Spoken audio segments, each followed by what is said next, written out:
Before the pirate, there was the pirate hunter. And, just like his future captain, even before the crew's formation, Zoro carried more than just his own life.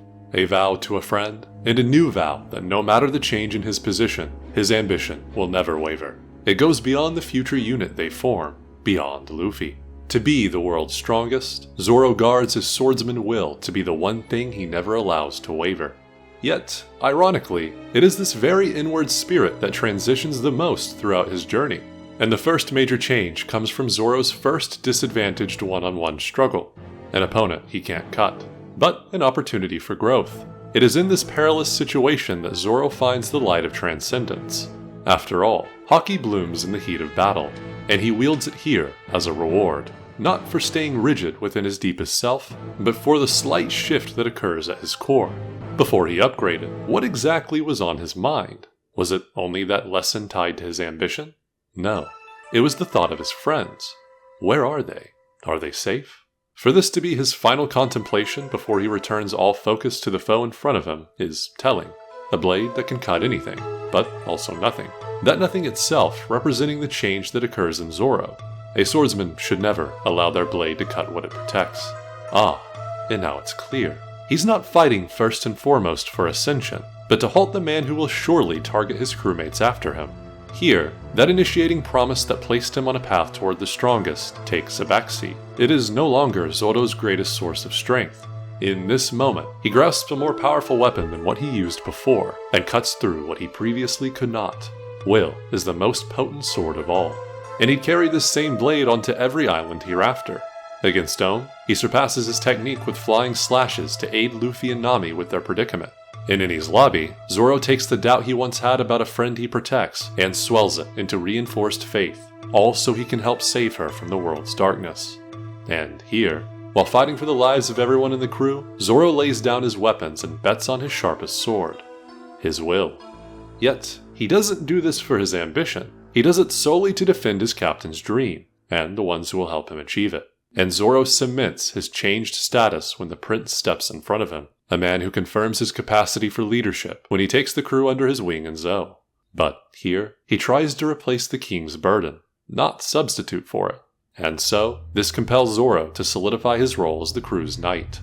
It's not just his life, his dream he's defending anymore, but everyone else's too. Just like when he staked his life on his path against Mihawk, he throws himself in hell to bet on his success as vice captain. One wager for his swordsman's soul, the other for his knightly spirit.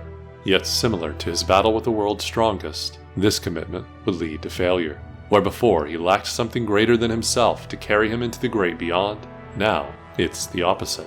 Since he sacrificed a part of himself to carry that burden, he is unable to be useful when it matters most. His weakened state is a symbol of the error in leaving one strength for another.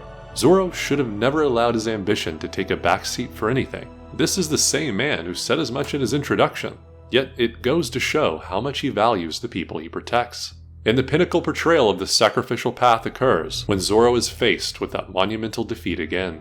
He bows to his goal, not at a submission, but under a concession. If the most important thing is first and foremost the crew, he would even abandon his swordsman honor to become the greatest knight for them. But that's not his dream, is it? He might have vowed to help Luffy on the course toward Pirate King, but isn't there another promise he's forgetting? One that started him on this legendary journey in the first place? Well, that's exactly where Wano's paradigm shift comes in. Zoro arrives at his roots. He may not know or understand the significance of his relation to this country, but the samurai way his dojo inherited is synonymous nonetheless. Sunachi, a word of rebellion, of liberation, a kind of sentiment Oden harmonized with perfectly. A word that encapsulates the driving force of Zoro's heritage. They left their closed-off home for the broader world, just like Zoro left his well called the East Blue to venture into the perilous ocean. He didn't care about his status or what people called him along the way, so long as the finish line played the symphony of the world's strongest. However, while he hasn't forgotten that song, his swords have indeed become out of tune. One of them is a black blade singing someone else's story. It might have come from his ancestor, but what does that matter to a man like Zoro? This is a new age, completely unlike anything Ryuma knew. The pinnacle of swordsmanship ahead must surpass anything the world has seen before, because anything less would not suffice to stand beside the greatest pirate. But here swoops in the daughter of one of those freeborn samurai to help show Zoro how to repair his strings. Hiyori gives him the opportunity to mark all of his swords as his own. While she also enlightens him on what the upcoming fight means to the country, this is not Zoro's battle. It's hers. When Zoro talks of revenge, it's coming from the inner knight in him, his bountiful, selfless side. He couldn't do anything for Yasui, so he wants to make up for it. However, that isn't his role. He is not a vassal of Oden. He's a member of the Straw Hat Pirates, and their opponents are already set in stone. If Zoro is to face the right hand of an emperor, he'll need to bring out what he's been holding back, his kingly desire. And the performance floor reveals the tip of an iceberg lurking within him. When chaos erupts and no one can quell the ongoing storm, Zoro puts his foot down and dispels its flow. He alone takes control of the situation and puts himself above it, because a true conqueror can tame any current.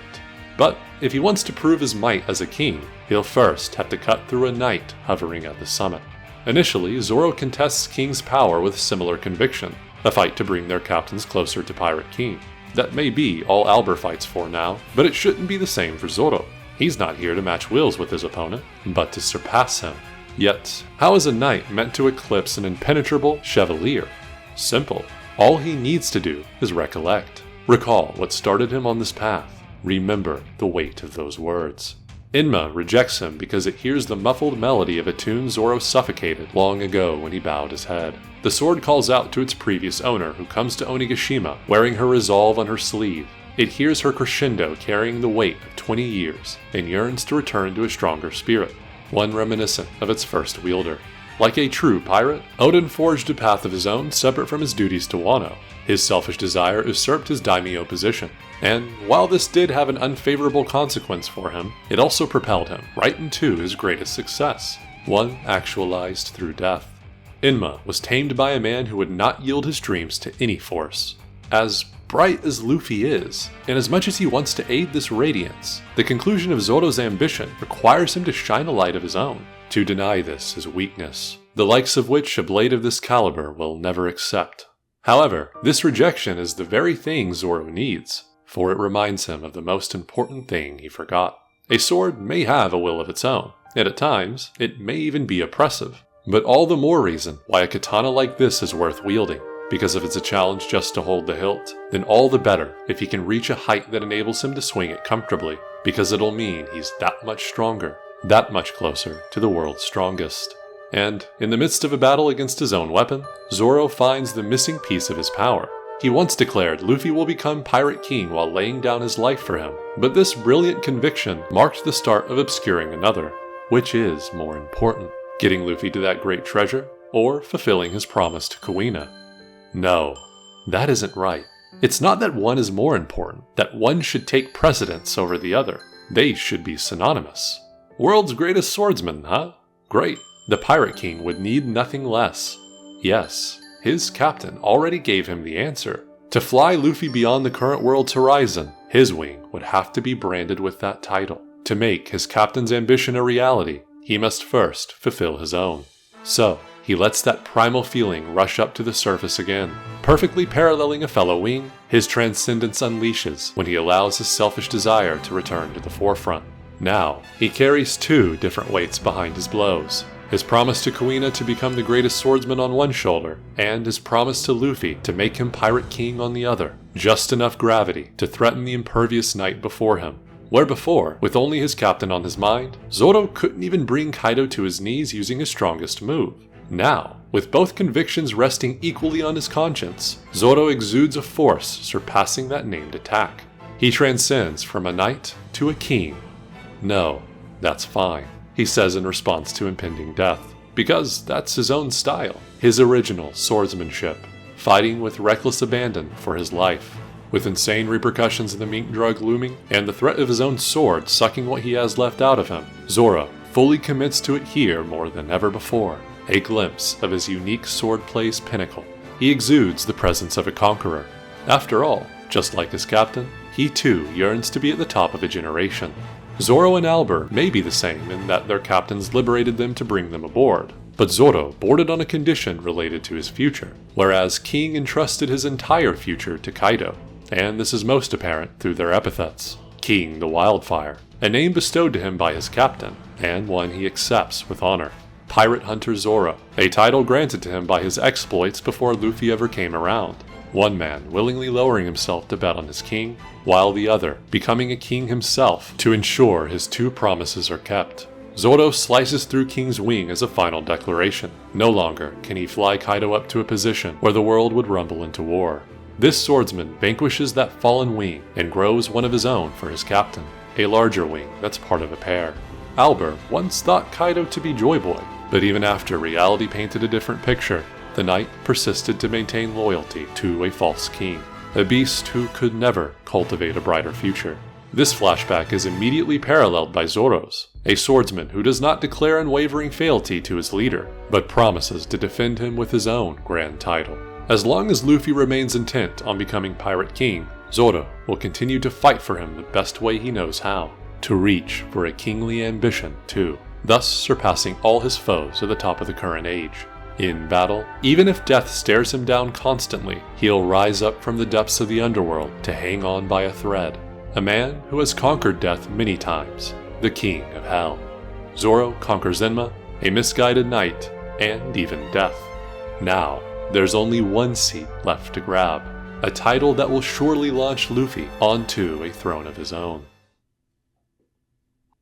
Like and subscribe if you enjoyed what I had to say, and click that bell if you're new here too. Don't forget to check out my Patreon page for exclusive benefits in the description down below. You can also find my Discord in the About Me section of my Patreon page.